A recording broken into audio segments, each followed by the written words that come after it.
welcome to my podcast. This is a podcast where I'll be teaching you all the systems and strategies you need in creating your visibility so you can turn your passion for coaching into a profitable business. I'm your host, Michelle Quay. I am a visibility coach, content and email marketing strategist, international speaker, and author, as well as the founder of Elevate Life Coaching. Let's just say that I know a few things about overcoming seemingly impossible obstacles in life and in business.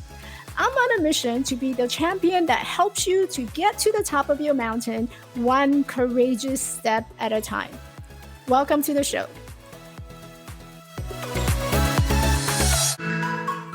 Onboarding and offboarding. Once you get your client to say yes, what do?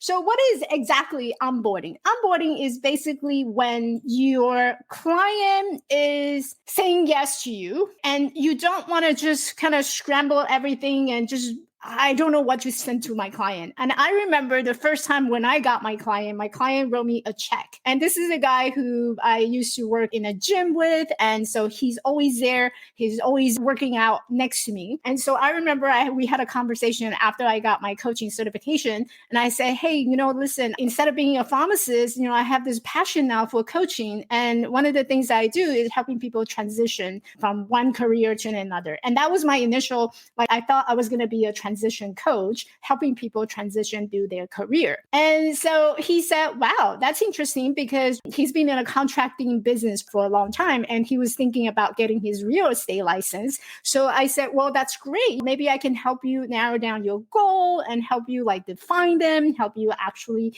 get more clients in the real estate now that you're a real estate agent and broker. And so he wrote me a check, and I remember it was $180. And on that check, he wrote HOPE, HOPE, HOPE. And he handed it to me. And that was like a moment of confidence to me saying that, oh my gosh, I can actually get paid for doing this. And so there I was holding the check and I thought, well, okay, so what do I do now? And if you're new, if this is your first year trying to figure things out, don't worry, I got you. I was in the same place where I was looking around and trying to figure out exactly what do I send this guy. When the client say yes, your first step is to onboard this person, right? So when you hear the onboard, basically it's just another name for, I'm going to welcome this client on. And perhaps during the discovery session, you never talked about what the process involved. How do you do the payment? How do you do the communication? And if the client needs an SOS session, where can that person find you? And as a business owner, as someone who have life wearing multiple hats, you probably don't want to have someone calling you 24/7. So you want to set up some type of parameters so that anytime the clients need to reach you, they have a way of getting to you without really interrupting your personal life. So that work-life balance you got to create for yourself, right? So you might even want to just sit down and think about, what are my work hours look like? How many days am I available to work with clients? And which is totally okay to say that, today I work Monday through Friday full-time at another job and I'm trying to build this business. So what would look reasonable for you? Maybe Saturday morning, open up 4 hours, and Sunday morning, open up 4 hours where you just dedicated to see and get clients on those days. You can totally set up your business schedule that way, as long as you know that this is something that you wanted to do and something that you're willing to put in some hours until you can build to the point where you say, well, you know what, my full-time job kind of back down a little bit. Let me open up more days to see my client. Right off the bat, before you even think about onboarding them, really sit down and control your schedule. And that's huge for me because I don't have 24/7 to accept all and see all the clients. So what I did when I first started was, these are the days that I'm going to see client and how many clients can I see per day. And you don't want to see client back to back. So give yourself some leeway of how many clients you want to see that time and just book clients on those days. So you can totally structure your days, your week in the way that it feels right for you. And it also allows you to build it while you're quitting the other one. So just to be aware of that. Now, once they say yes, the first thing that you need to send is a confirmation, right? How do you book them? Those of you who have calendar, booking to write in the calendar, which calendar system do you use? Do you manually going back and forth, or do you use Calendly, or do you use a Acuity schedule? Which one do you use? I started off with using Calendly. It was a free version. What I love about Calendly is that it allows you to do a lot of integration. It allows you to integrate your Google Calendar. It allows you to integrate with your Microsoft. So when you go to the dashboard, you can connect to your personal calendar to your discovery call calendar. And that's usually the first step I tell all my clients to do. You need to take control of your schedule, which day that you want to see the client. So this avoid a lot of going back and forth. Which day are you available to do a discovery call? Oh, here are my day, Monday, Tuesday. And then there's too much going back and forth, right? My personality is very type A. If I know something I want to do, I'm going to just get to it. Okay. So what that does is for your client to make it easier for them. Here is my calendar. If you want to book a discovery call, here's my schedule. Pick a date that works for you. So instead of going back and forth, when you go back and forth, you start losing track of them. And a lot of them will just say, I'm not available this day and you're not available that day. And when you have a lot of hurdle to cross to get to see you, then that becomes another resistance of wanting to sign up with you. So take that away, have a calendar system, a Calendly free integrated to your personal calendar. That will eliminate a lot of the hassle of going back and forth. Now, the beauty about having a calendar or something like Calendly is that you can also set up a chit chat call. Let's say someone just wants to connect with you and you're not really sure of what their intention is. I would suggest to create like a 10 minutes or 15 minutes coffee chat or connection call so that you get to meet that person, to get kind of look into what is their intention for connecting. This way you don't end up wasting 30 minutes or 45 minutes of your time doing a discovery call with them. Sometimes you block out that 30 minutes or 45 minutes and that person end up not interested, or they really just want to like get a sense of who you are. You don't really need to spend 30 minutes or 45 minutes with that person. And that's going to eat away your calendar and your time. What if they don't show up, right? That's another 30 and 45 minutes of time that's wasted. So you can do a lot of things with that, just that simple calendar. They book a call and they decided, you know what, this is amazing. I'm going to really just sign up with you. I'm saying yes. Okay, so what do you do next? What do you want to send them? First of all, if you have a calendar system, it's going to send them a confirmation. And when you set it up in your calendar, make sure that built-in email, the confirmation actually says, this is the time and day that we're going to meet. This is like such a great thing to have. So instead of doing manually, now you can kind of semi-automate it without adding anything else. And we're not talking about like having fancy things yet, right? We're just talking about having a calendar system. And in the calendar system, what you're going to do is to integrate them. Okay, so the way that you set it up is, so if it's a discovery call, set it up as discovery call, a description. It's always a good idea to give people an idea of what they're walking into. So the discovery call is where you get to meet me and make sure that we are a good fit. And you can set up different locations. Let's say you're someone who's doing in-person.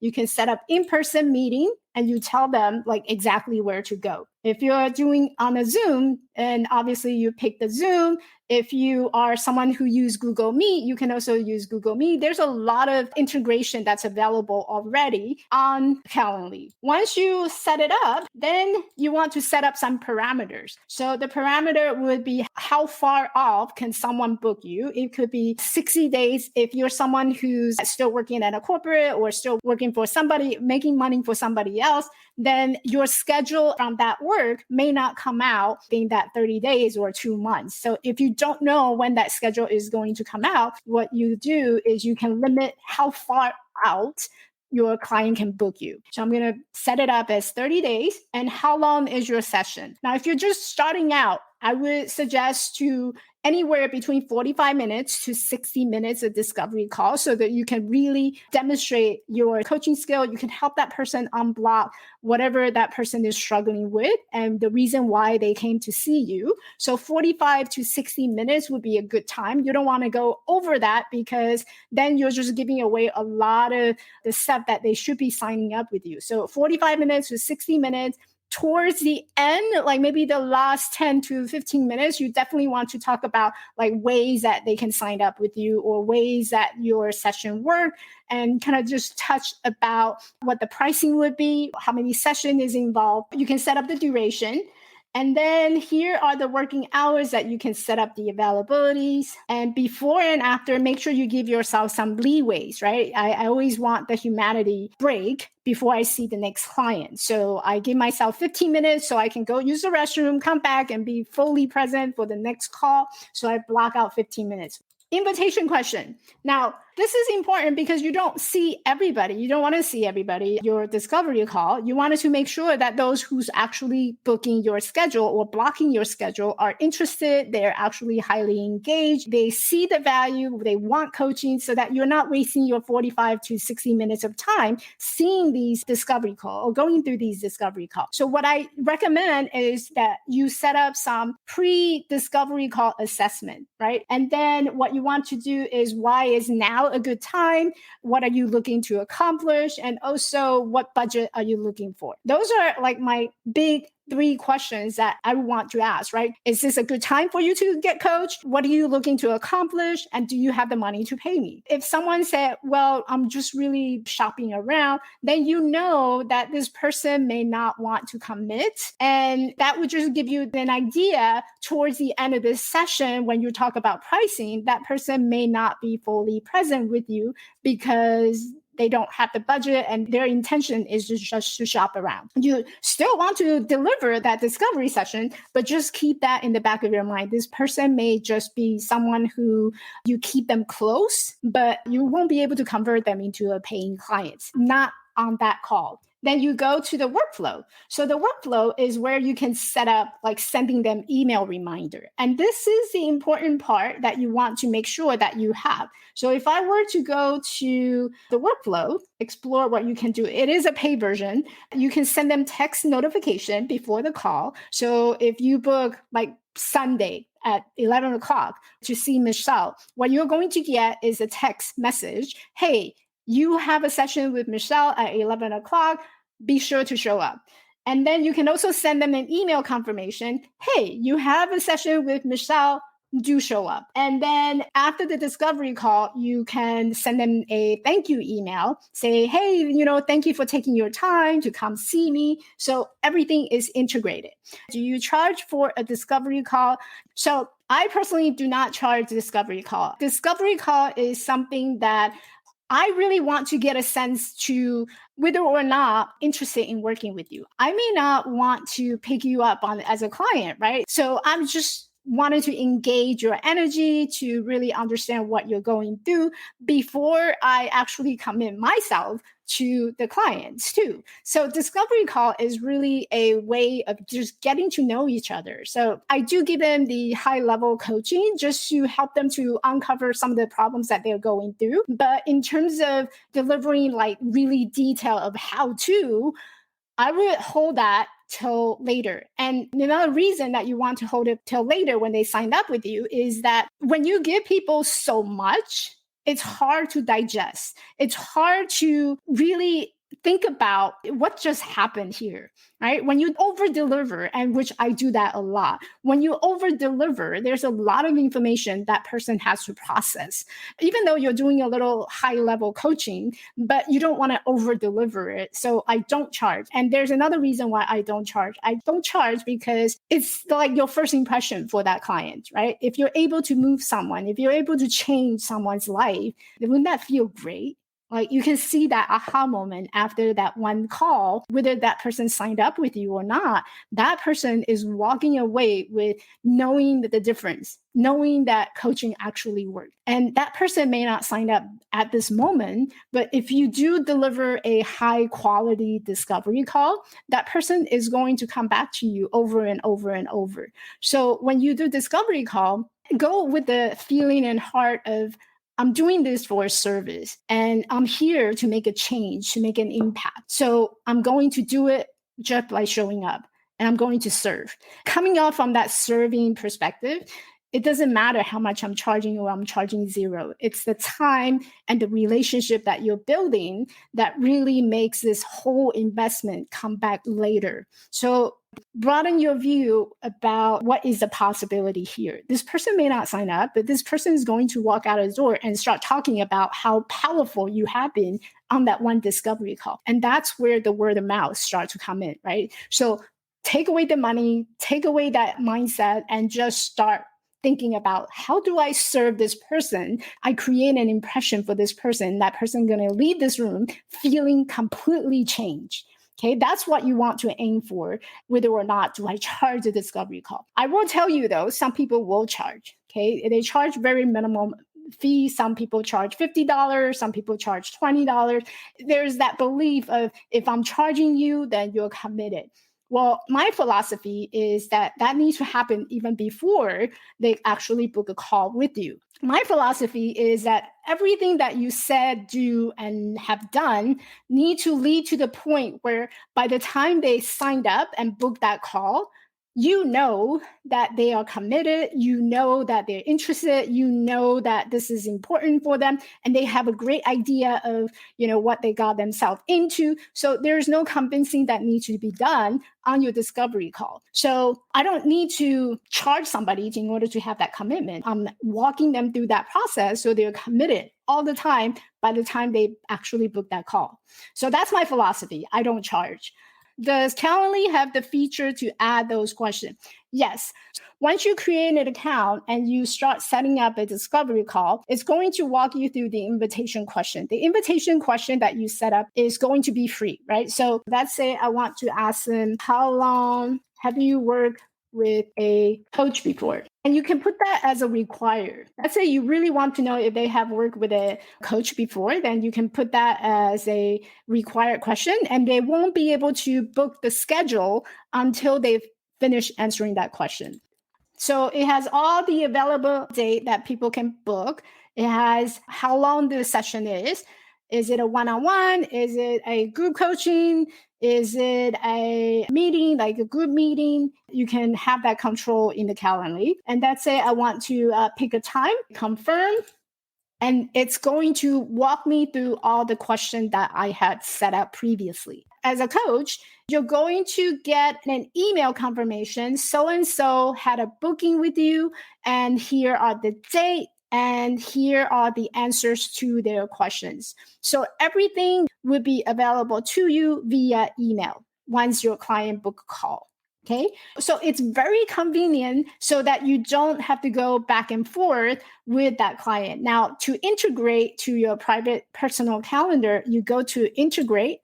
And here it has all these integration together. You can integrate it with your email messagings. You can integrate with the Google Calendar. It also has Office, Microsoft, Exchange. There is a little bit of glitching aspects to it with the Microsoft plugin. So just be aware that there might be some learning curve as you're setting it up, but it's very easy. Calendly is much easier to set up than anything that's out there in the market. There's quite a few. Acuity Scheduler also has similar setup, but I do find that there's a bit of learning curve with Acuity Scheduler. So what is the difference between a discovery call and strategy call? So discovery call is more for someone who is just trying to discovering whether you would be my client and I would be your coach, right? Because you don't want to be stuck with someone who's like 6 sessions, 6 weeks of coaching hour one-on-one. And every week you're going to wake up in the morning and say,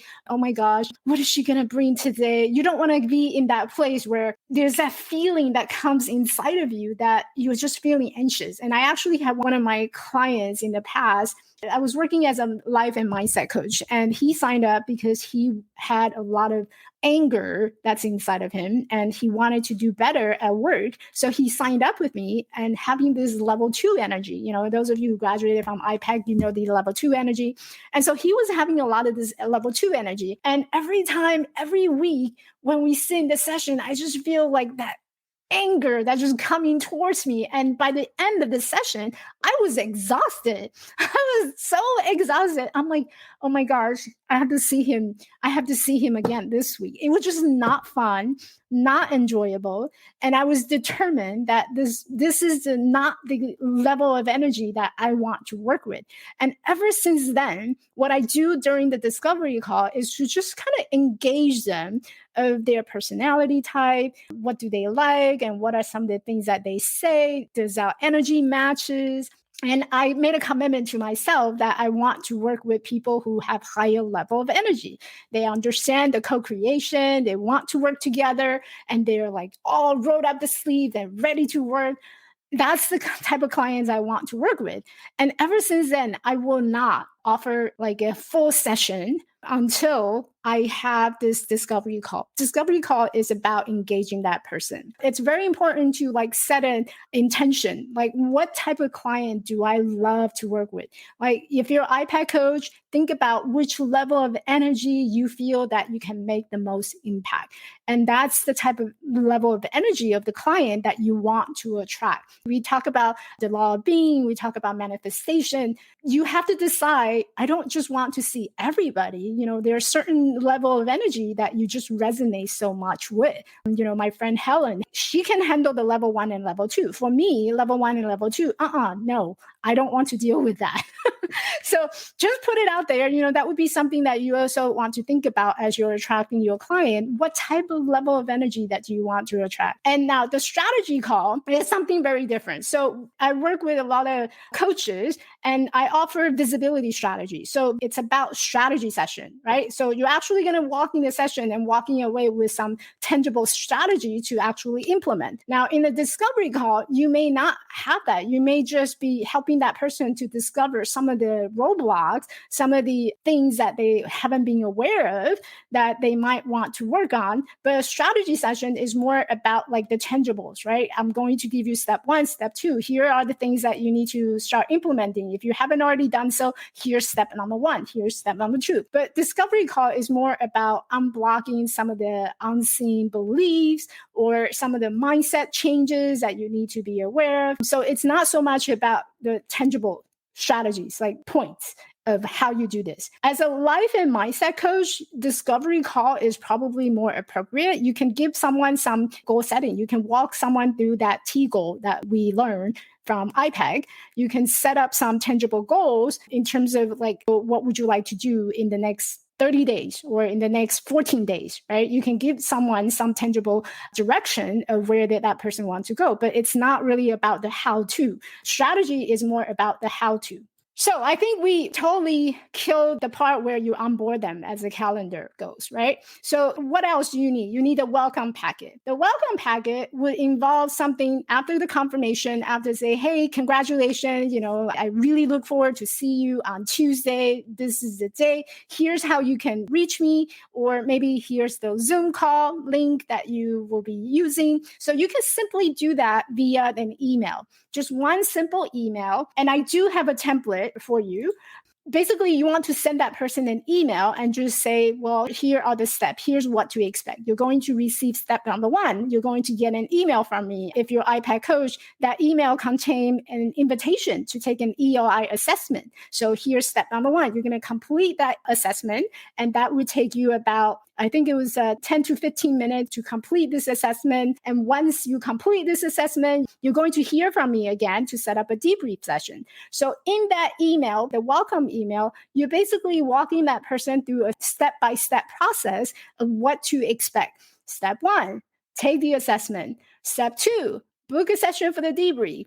Step 3, schedule your session with me. or it could be sign this contract. And then you wanted to end it with, if you have any questions or if you can't make it to the session, here's a way to reach out to me.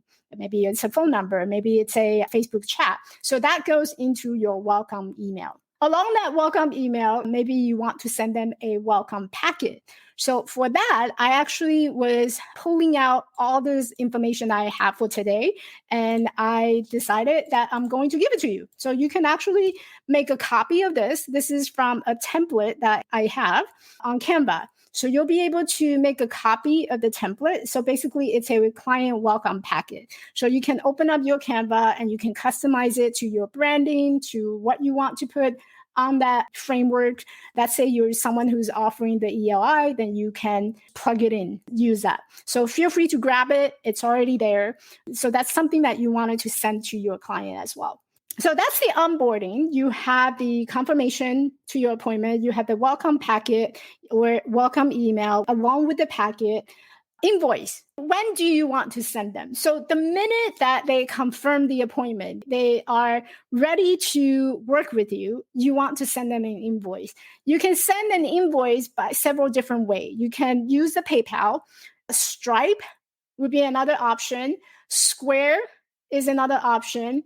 And all of them, no matter which platform that you use, all of them will charge about 2 to 3% of processing fee. Some may be like 2.5, 2.3, but they're all pretty much similar. I personally use PayPal. I've been using PayPal for the longest time, and I never had any issue. They hold the fund for maybe a day or two, but that's not really an issue for me. So I've been using PayPal for the longest time.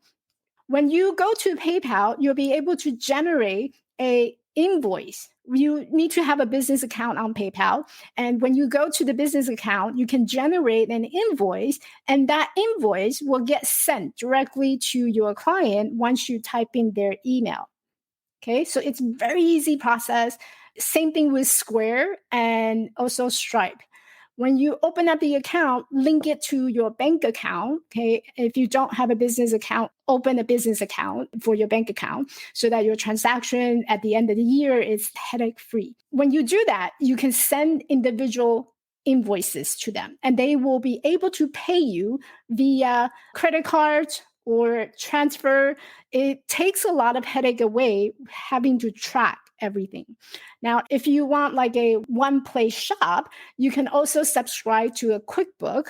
QuickBook also send out payment invoices to your clients. It also handles a lot of business transaction, and it keeps all your money in one place. So QuickBook is another place that you might want to use and consider because it's linked directly to your bank. So just keep that in mind. You have all these different options. Now, how do you know which one is the best? I would say the best way is to try the free trial version. Usually they give you like 7 to 14 day free trial. I would highly recommend to just give it a try for that free version, because every single one of us have different level of technology knowledge. So you wanted to play around with in terms of which one is easier for yourself. So look into it. I'm pretty sure they have a free trial version. Try it out. Pick the one that gives you the lowest amount of learning curve. The learning curve becomes a resistance to consistency. I feel like that could be my quote on a t-shirt. The learning curve becomes a resistance to consistency. If you have a big hurdle to cross, then chances are you will never be consistent about doing something. So pick one that is the lowest learning curve that's involved so that you can do it consistently. Given that they all pretty much charge the same processing fee, don't worry about that. Now, do you put that charge on your client? No, that's a business known risk that you already incur. So as a business owner, I'm going to take that penalty. When I have a $1,000 package, I am not going to increase it to by 2.3% and charge it on my clients. What I'm going to do is I'm going to charge the client $1,000, and what's in my bank, it's going to be lower than that. That is the risk that you take as a business owner. And to me, morally, that just feels more right? If you're going to sell someone a $1,000 package and sell them $1,000 package, don't sell them anything more than that, because otherwise that's just not real. And I don't like that. So that's not my business model, but that's something for you to decide. All right. So invoice, QuickBooks, PayPal, can you write that fee off? No, you can't, because that's part of your income. That's part of your revenue that comes in, whether or not that processing fee is known. So you can't write it off. I've checked with my accountant. So you have the welcome email, you have the invoice, and you send them the email of welcome packets. All right, so you onboard them. Now, if you want to take it to the next level, what I do is I send all my clients a little appreciation gift. Okay. And you can get really fancy. You can order boxes, which I have ordered boxes in the past where I would put a box together. It's like a welcome box, right? So I put my welcome packet into this welcome box. I will ship it to them. And inside this box, I have other items like maybe a journal, a pen. I would also give them maybe some tea bags. They can drink teas. So these are the things that I have done in the past where I put it into a box and I put my welcome packet into the box. I include a journal. I include the pen. I also include some self-care, self-love items. And I ship this box to the new clients to welcome them as part of my family. So that's totally next level, is totally optional. If you're someone just starting new, keep it very simple, right? The email, the confirmation, the invoice, and that would be it. There's nothing more you need to do. Now, if you want to level up a little bit, you can send them a client appreciation gift. In the past, I have done it myself. I have put the box myself, right? I would order from vendor and I would order these journals and pens and I would put them and package them together. Now, there are services that's out there that allows you to send pre-packaged box that's already packaged for you. So one of the places that I love is little tiny gift boxes. A lot of time, they have these little tiny cute square boxes. They're not expensive.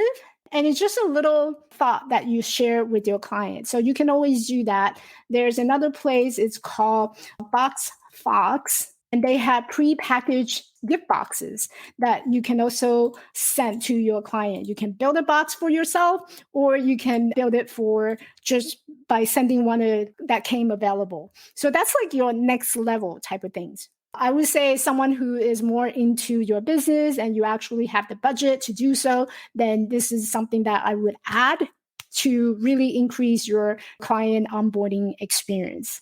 These are the things that I do for my business. I send them client appreciation little gift as they onboard, as they signed up with me.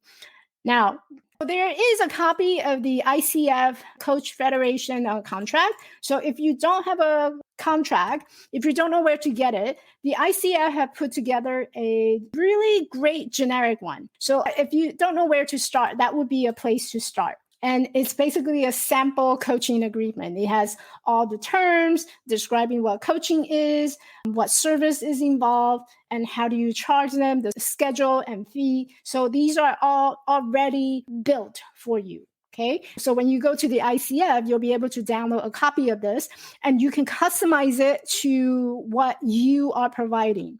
Okay. Some of the terms that may not apply to you. So I would just remove them and make sure whatever that doesn't apply to you, exclude them. Now, I would recommend to have a legal consultation just to take a look at your contract to make sure that your contract is good. Is someone going to sue you? No. We don't walk in with the intention that, hey, someone's going to sue me. No, it's just a way of protecting your business and your property, especially the liability and all that stuff, because you're running a business. So you do have a way of protecting yourself. So that's the whole idea of having a contract. Do we go around and thinking that, oh, somebody is going to sue us? No, it's really not that. It's just so that you are starting out at a ground where everybody is on the same page. Cancellation, termination, what people can expect. Just that would be the intention for having a contract. So ICF has a great resource that you can use. And I would highly recommend to get a copy of that if you don't know where to start. And that would be a great place to customize that template and make sure that all the things that doesn't apply to you, you remove them.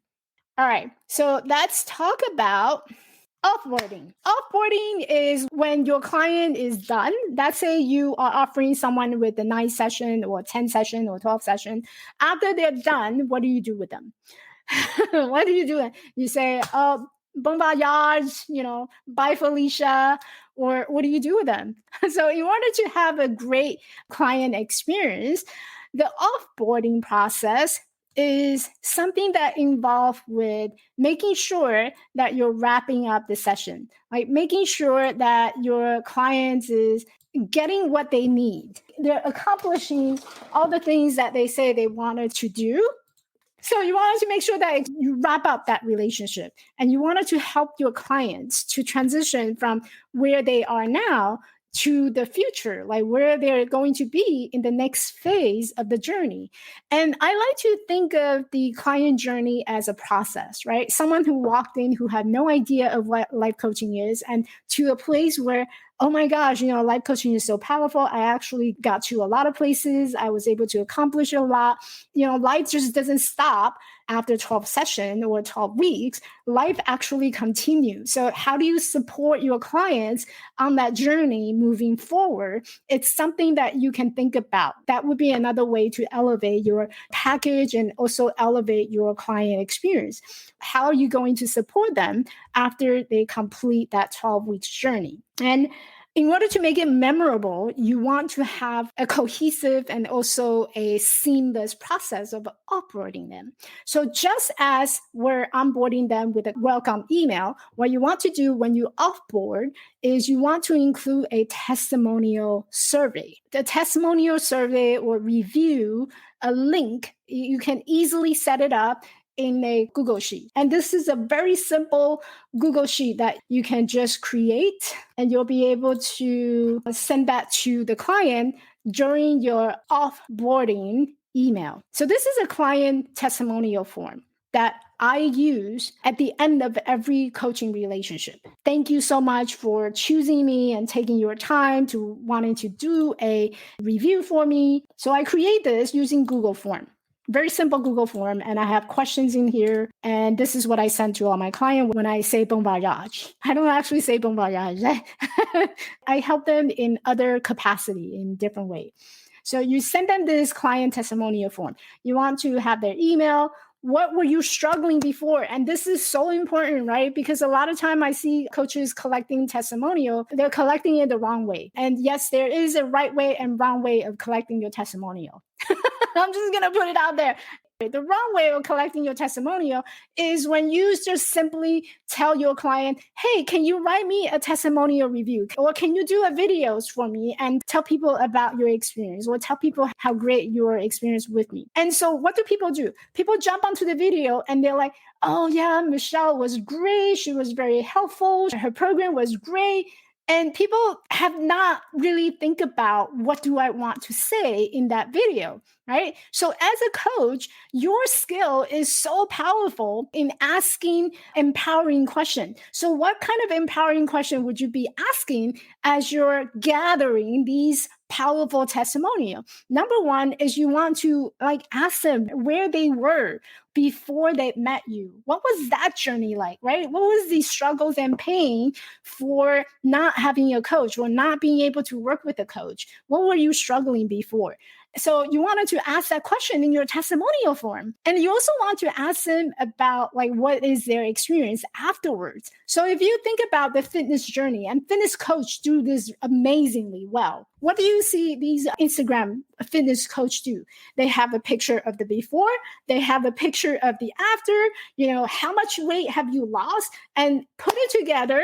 And that's a powerful testimonial of what your business can do for them. So I want you to think about and get into the mind of a fitness coach, right? What is the picture of the before and what is the picture of the after? That is your testimonial. That is how you want to ask your questions. Okay. I get really excited because I see people doing it the wrong way all the time.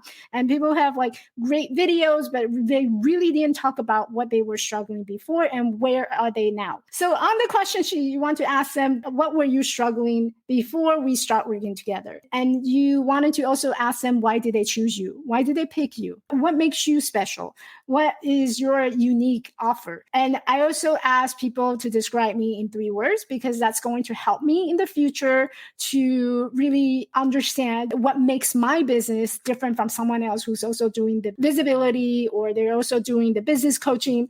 What makes me different from everyone else?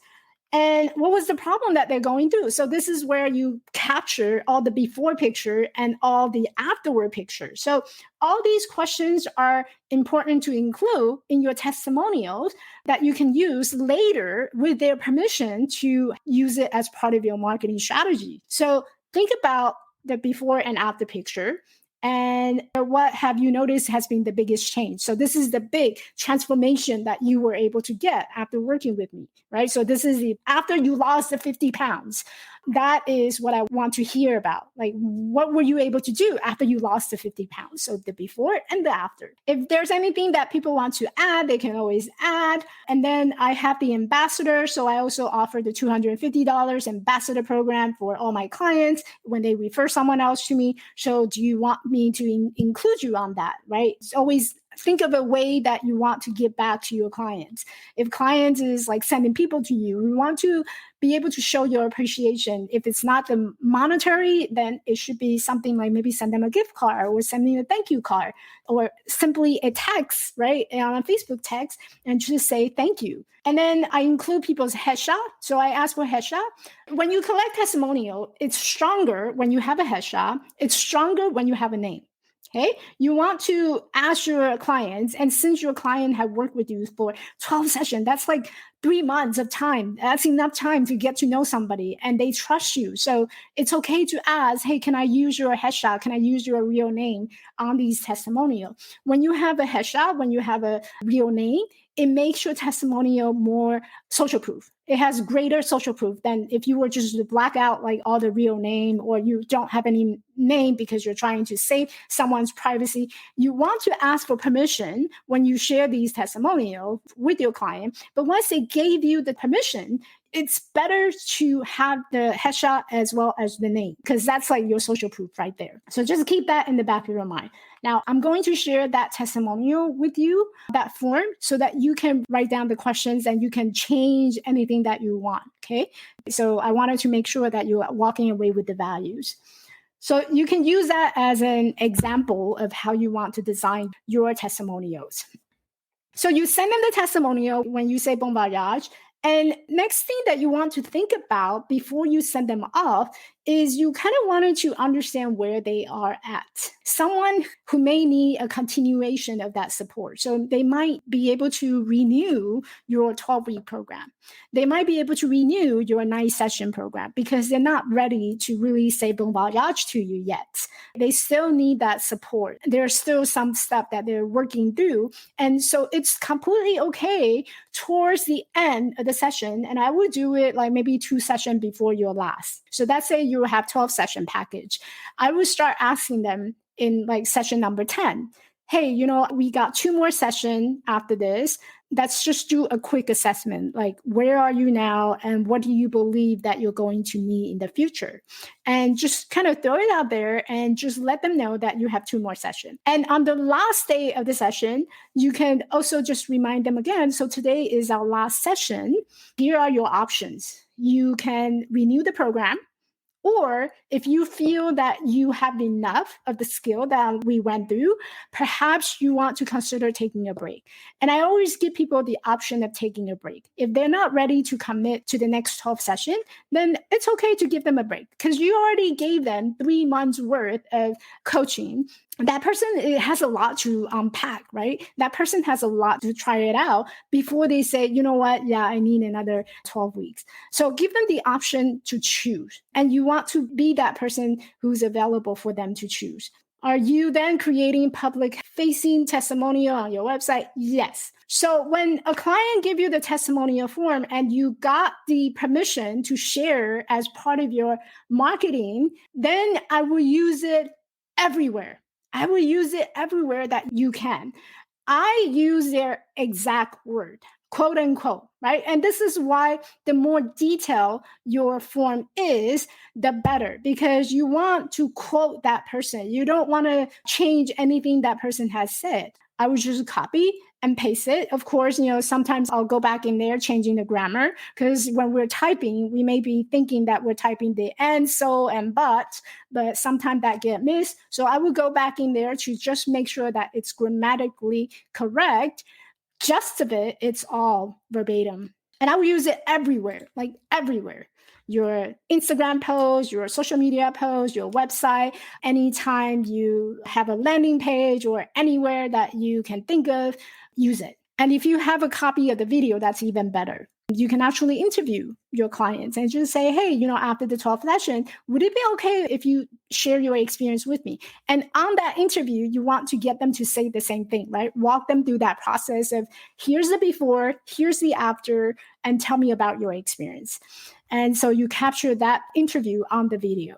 Someone who's finishing that 12 weeks or 9 session, they may not be ready to renew yet. So you wanted to give them the option. Now, the other way that you can also do it is you can offer them the ongoing support. So if you're someone who only doing one-on-one, after your 9 session or after your 12-week session, people may feel like they got this, right? But occasionally something will come up, something will surface, and they would need a coach's support. And it would be appropriate, and you wanted to think about this to include your business model, is you can support them by offering them something else. Like maybe it's a group coaching program, right? So after the one-on-one, and if they want more support, but they really don't need that one-on-one attention anymore, maybe you can offer them a group support. Maybe you can offer them a once a month or twice a month meeting, support group, or mastermind, or something that you can support people in a different capacity, some membership. So those are the options that you can choose to support your clients in an ongoing process, because they don't need the one-on-one anymore. And it can also be the other way around, right? If you're someone who's offering a group coaching and suddenly that group coaching, they need more attention, then that person, you can invite them to do a one-on-one with you. So you can do the reverse way as well. So that would be towards the end of your offboarding process. And same thing, if you wanted to elevate that experience a little more, then you can send that client an appreciation gift, a graduation gift. And those two websites I share, they're great places that you can look into to order a package.